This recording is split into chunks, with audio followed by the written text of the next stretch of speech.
Welcome to Haptic Feedback with Shockoe, mobile by design.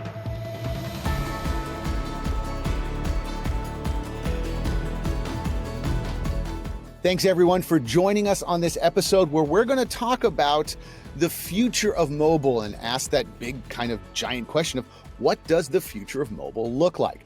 And joining us from Shockoe is Chad Neipling, who is the Director of Engineering and Technology and the Head of Innovation, and of course, Alex Otanez, who is the CEO. Gentlemen, thank you so much for joining us today. Hey, thank you for having us. Thanks for having us here.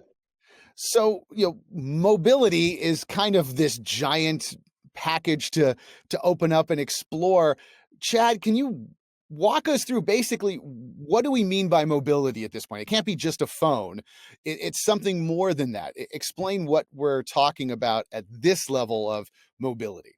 Yeah, absolutely. I think today when you start looking at mobility, we're not talking about, like you said, it's not just a phone anymore. We're looking at multiple devices. It's about being able to bring the technology to you, the individual, where you are, anytime, anywhere. And so one of the mediums we do that with, of course, is mobile devices through apps, but there's iPads, there's multiple devices out there today, your watch even, that can send you and notify you information or you can engage with. So even down to your car, right? You think about your car, your vehicles that speak to one another. I know we had talked previously before the show, IFTTT, right? There's so many different things today as far as technology and how it relates and talks to one another that mobility has become this much larger umbrella.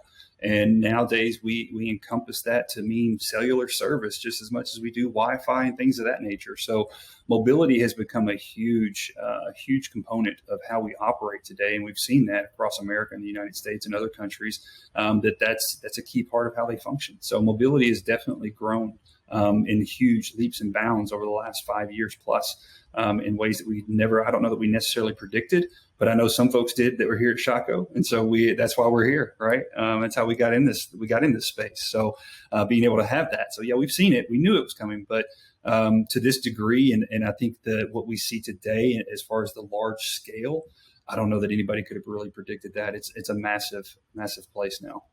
Right, Alex, I mean, explain some of that from the CEO perspective. When we're talking about mobility, is it thinking more of platforms and devices, or is it thinking more of the experience, and what industry does that really play into well for you guys? Those are three different questions, and Chad is completely right. So mobility is way beyond a mobile device at this point, right? It's about a connected life. And that's the way we see it. So you asked about a platform, about a device, or about a specific industry. I think mobility is industry agnostic, right? As consumers of technology or consumers of data, it spans across all industries at this point.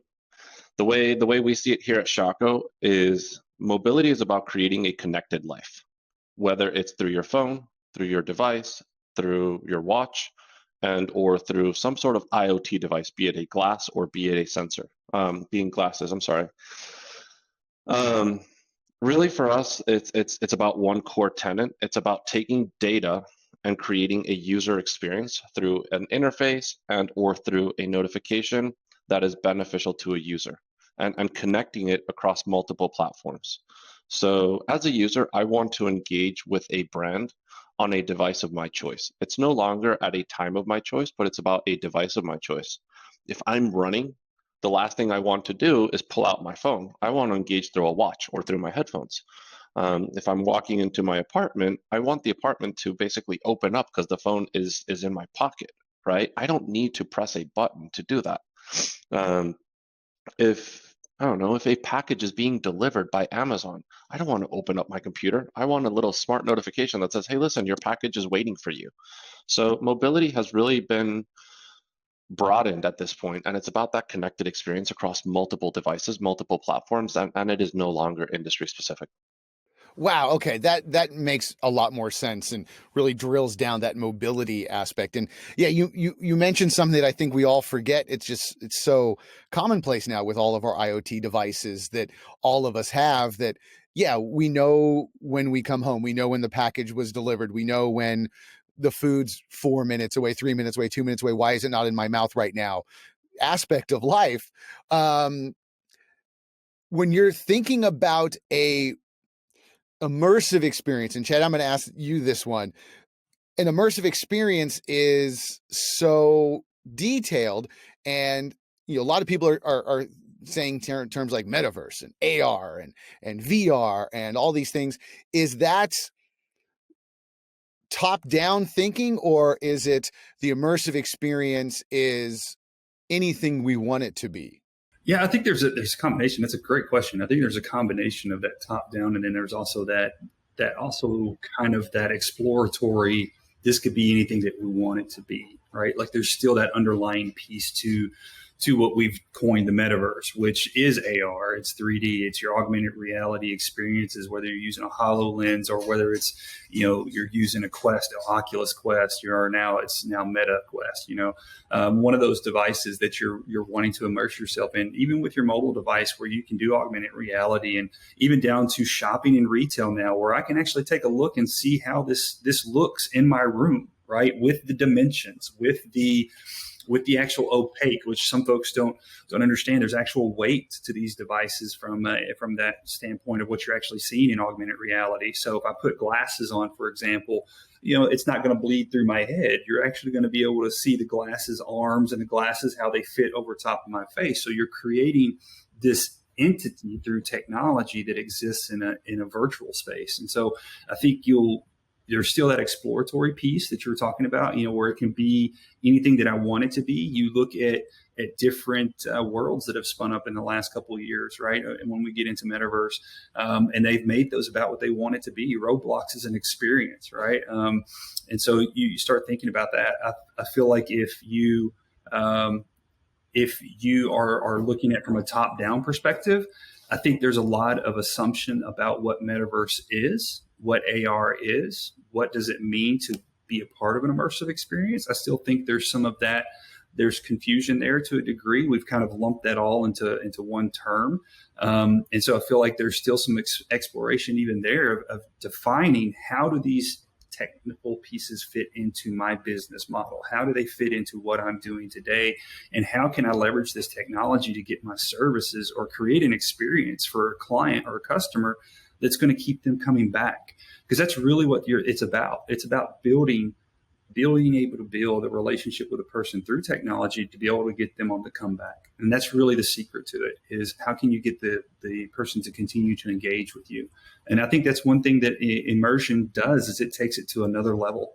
And it's all around you. It's no longer looking at a little screen on your hand or one that's on your wrist. It encompasses you. You can touch and feel. That's a different experience altogether. That is pretty fascinating. I mean, because AR and VR, we've been thinking about this, some of us, of a certain age are thinking all the way back to the movie Lawnmower Man. I mean, this is not a new idea, but it's constantly trending. And we're like, it's going to happen. It's going to happen. It's going to happen.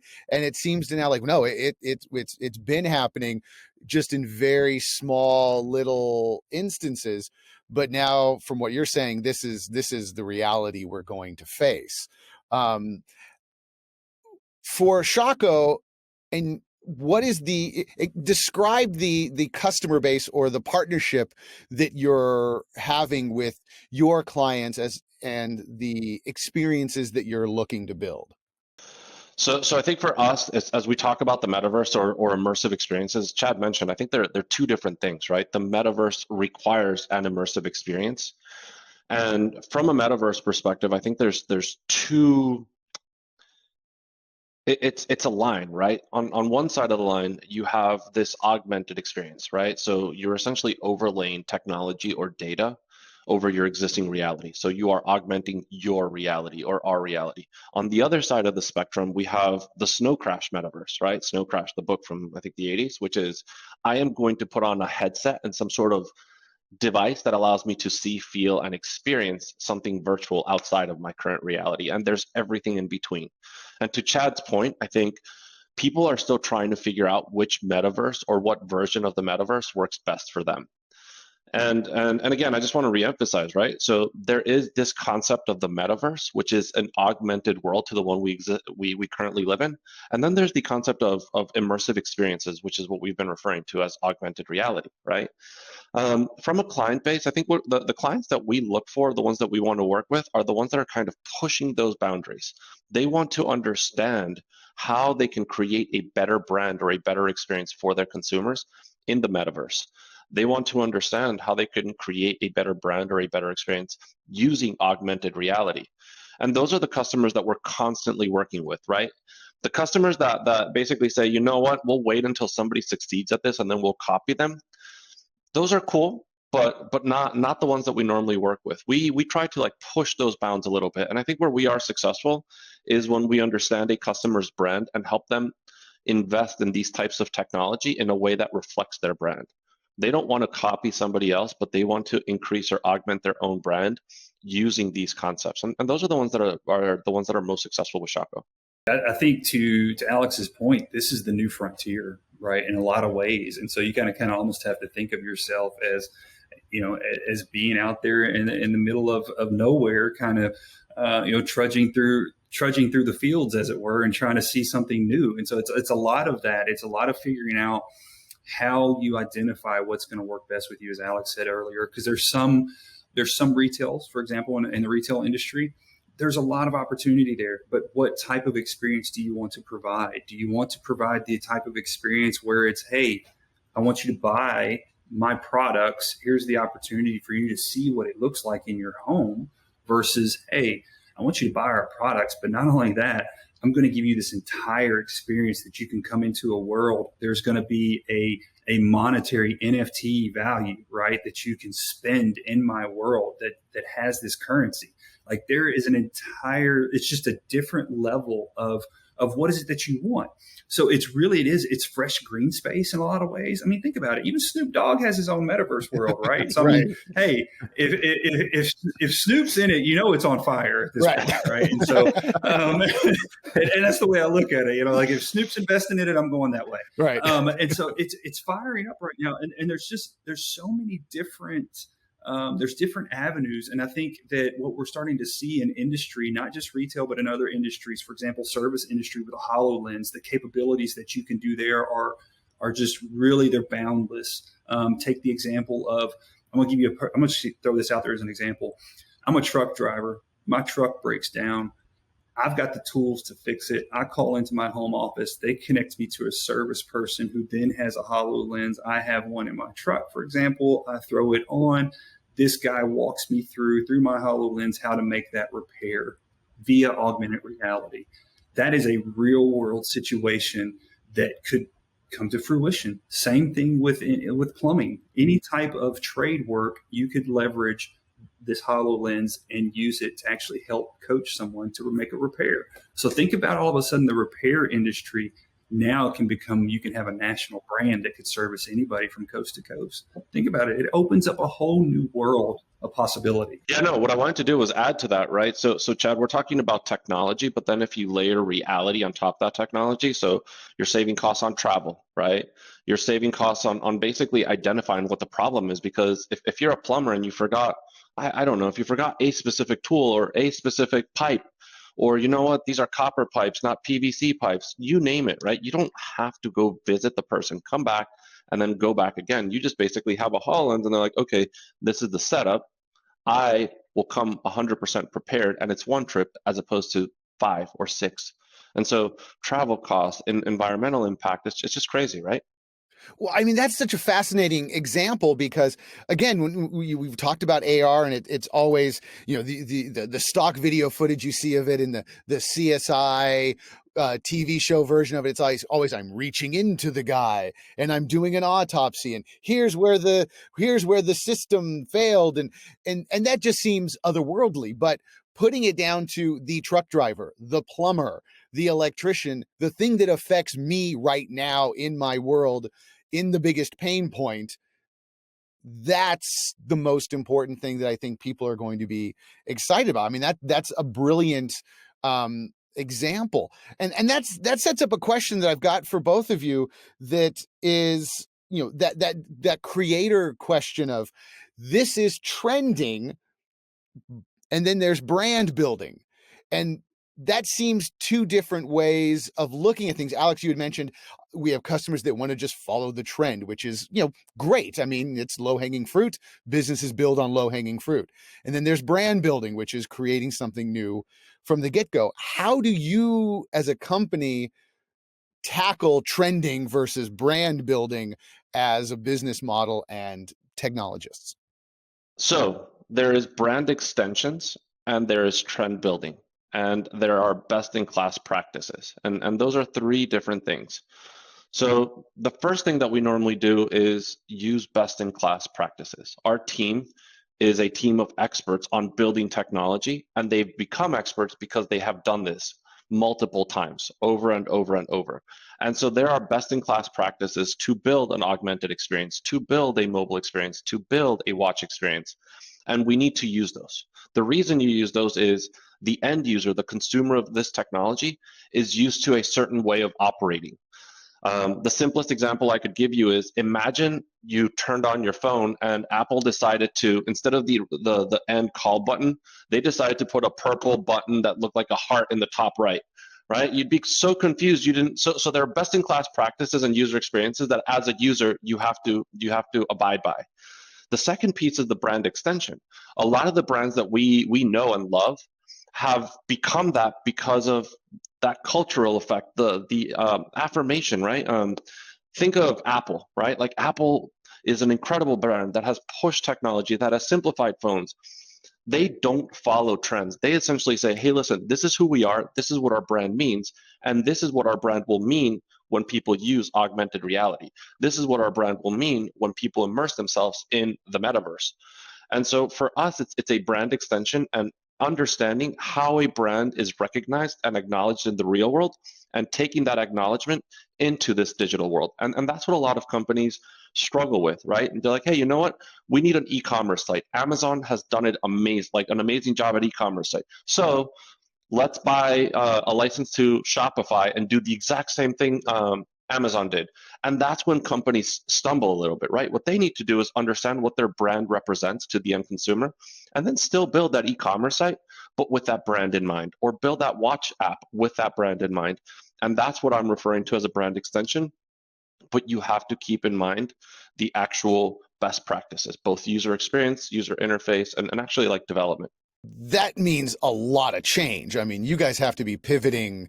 I mean, you must be pivoting nonstop and going, that was a great idea about 20 minutes ago, guys. Let's figure something else out, or we got to figure out the next week, the next month.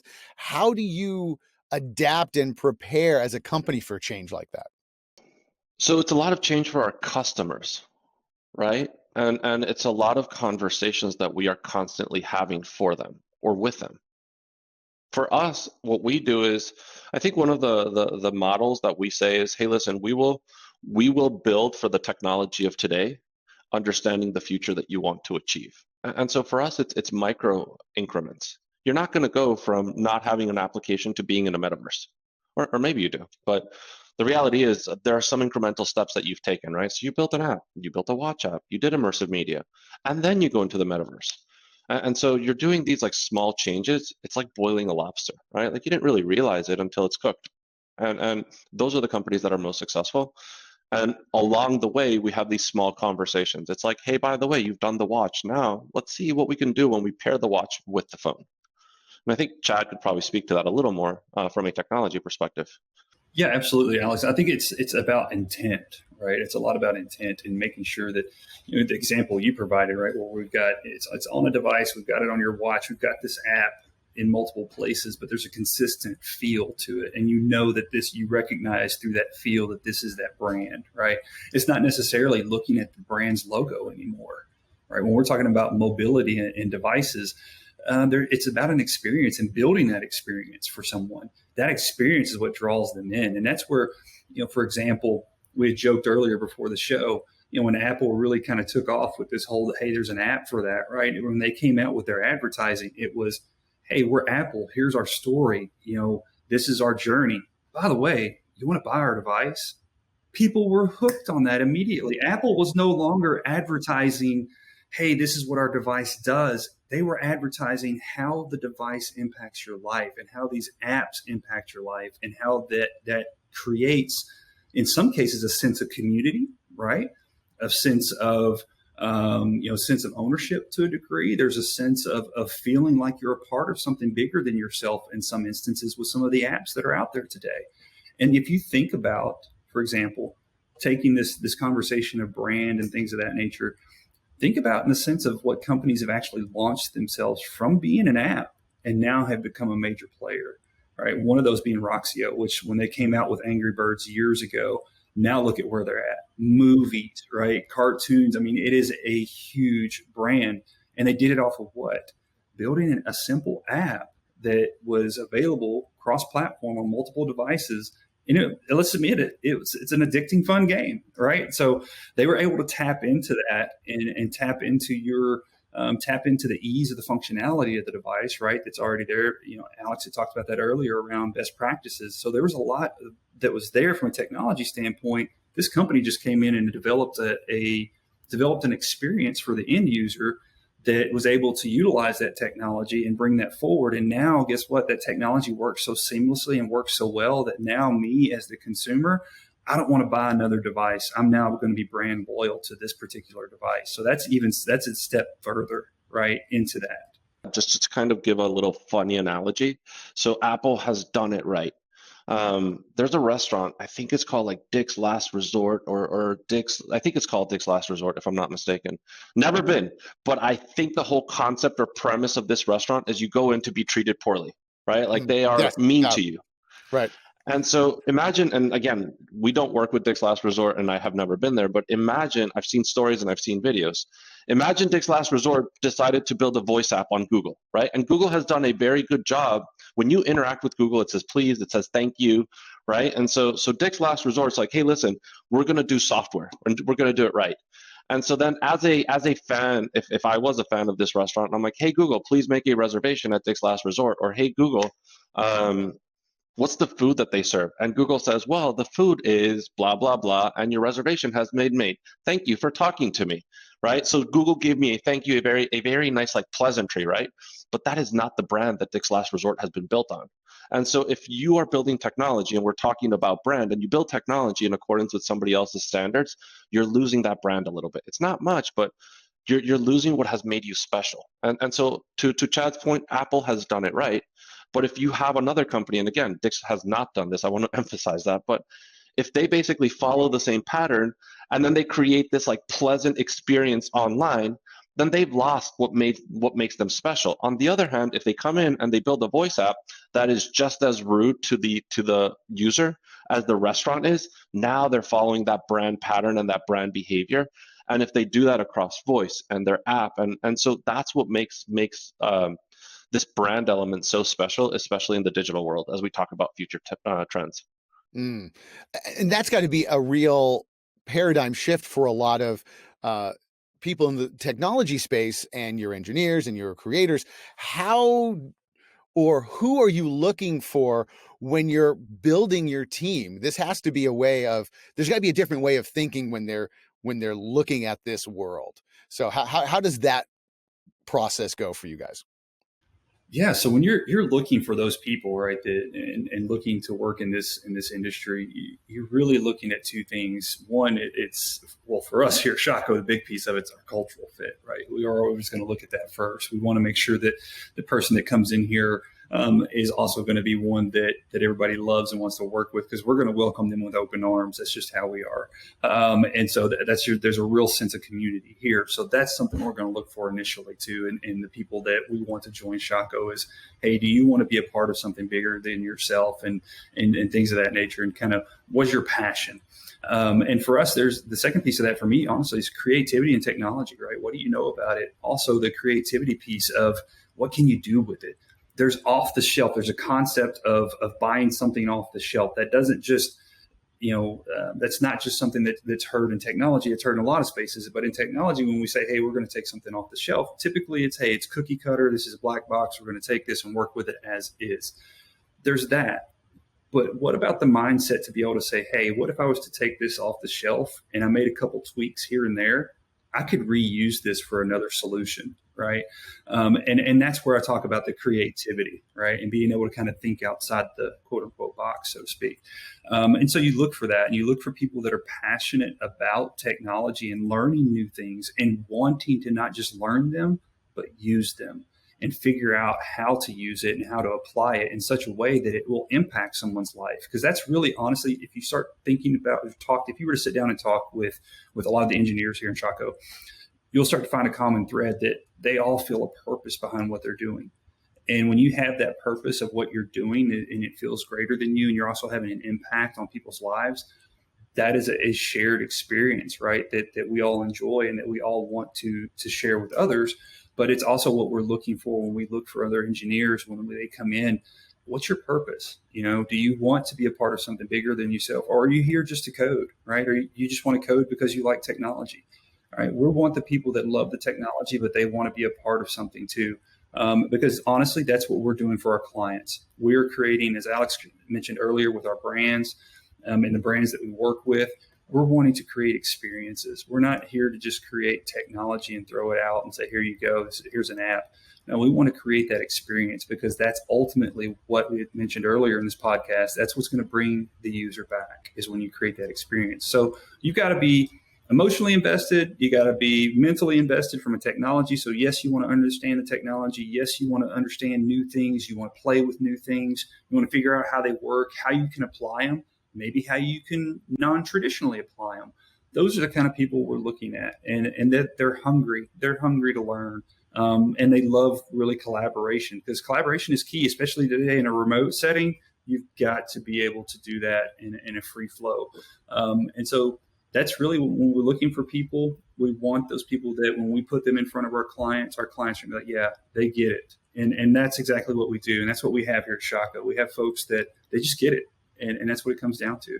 So, Chad, I was writing this down, but I think you nailed our mission, right? Like purpose-built experiences. And furthermore, I think one of the things that you have done really well at is helping your team or our team understand how what they build connects to an entire experience, right? So our team, or I should say your team, isn't coming in and basically saying, hey, how do we take swipe and make people swipe half a second faster, right? Like they're not going in, and that's an important thing to do, right? And at a lot of companies, that's what engineers are doing, right? They're coming in and they're like, hey, you know what? We have an application. I want users to be able to move the screen up half a second faster so we get one conversion more. And that's okay. Like that's a cool job. But then I think one of the awesome things that you have done with our team that sets us apart and helps us tackle these future trends is our team not only is building an application using that technology that they're good at, but they're understanding the implication of that technology across a spectrum of devices. And I love how you've brought that mentality into our team. Thank you. I think we try to make sure that we have a full understanding of capabilities, right? Limitations and capabilities. You have to have those understandings, and then being very comfortable with that, but then also being able to communicate that back to your client, but also to being able to take these experiences, taking that knowledge to build these experiences. And that's really what it is. You have to have that experience working with these technologies to be able to know what you can and cannot do. Because in some situations, clients may come in with a great idea. That we've had some stellar ideas come through our meetings, but sometimes there's a limitation to what you can and cannot do. And so how can we still continue to work with our client and build that experience through technology and leverage that technology and understand the implications of it, right, across the board? That's the key piece. And Alex and the guys here, man, they walk that walk when they're talking with our clients. And it's awesome to see, because they really do look for that ability to be able to build that relationship and to give them something more than what they could have ever thought, right? That's our goal. And we want to blow you away at the end of the day. We just want to blow you away with what you've seen. You may come to the table with this ask, but guess what? When we deliver it, it's just going to mind. It's going to blow your mind. And that's what we're looking for. Well, that brings me up to our last question. I know this is going to be a hard question to answer in a short amount of time, but how does a small company with a niche idea start with you? How does that process look like when they're coming to Shockoe? I think it's simple. For us, it's about foundation and architecture. Two-part process. Our team of strategists and designers help expand on that idea. So they help create the strategy and roadmap behind the idea. And our team of developers and architects help understand the technology that will make that idea work. And really it's this foundation and architecture process is built into this three-step model. It's impact, outcome, and output, right? So what is the impact that you want to have on the business? What is the impact you want to have on the user? Why are you using technology? Outcome, like what is the human behavior that you are looking to address, adjust, modify, reinforce? And then output, what is the technology that you are going to be using to make that happen? So again, it's a packaged approach that we use not only with small clients, but our enterprise clients as well. Yeah, no, I think that's actually it, Alex. And you hit the nail on the head. It starts at the foundation, understanding what does that look like. And that's where you start in any situation when you're building something. You want to start at the foundational pieces. So that's what we're going to look at. What is it long term? You have to build it right. You think about from building a custom home. You're not going to start with a roof. You're not going to get very far. You're going to start. You've got to get in there. You've got to start. Leveling out the land. You've got to go through, and once you've done that, make sure it's good and compacted. Bring the dirt in. Make sure that's good and solid. Pour your foundation. There's steps to this, right, into building a home. And so I related a lot to that. And that's also the same way with building our relationships with our clients. It's like building a home. We work through these things together, and that's how we really solidify that relationship with our clients as well. They don't lose their voice, is what I'm saying. They don't lose their voice just because they come to us and they engage with us and they say, yeah, we want to work on this project. This sounds awesome. They never lose their voice. They don't lose their touch. They don't lose their sense of self or their brand, as Alex alluded to, because quite honestly, that's the valuable piece that they own. And we're going to help them to make sure that everybody sees that and it's in the right light, right? And so the only way you can do that is if you're engaged with those clients. So that relationship is long lasting. It's not just, it doesn't end at the front door after talking to the sales team. And there's a lot of energy put into that. Let's just say that there's a lot of energy put into those relationships and making sure that our clients, one, feel like they're a part of the process, but two, they have ownership in this as well. So Chad, one thing that you just reminded me of is, so when you said foundation, a good foundation is critical to the success of an ongoing relationship. A good foundation is also critical to the success of a stable building. And I think the last thing that I wanted to say is that you just reminded me of. So the word Shockoe actually comes from an old Native American word that means flat rock at the mouth of a river. And so when we talk about foundation, what better foundation than a flat rock? And so we have been that flat rock, not only for our developers, for our designers and strategists, but also for all of our clients, right? So we are that foundation that they build this innovation on top of. Wow, that is intense. That's a really great analogy, Alex. As we exit out, what's the best way to get in touch with Shockoe? Call Chad. 1-800 call Chad.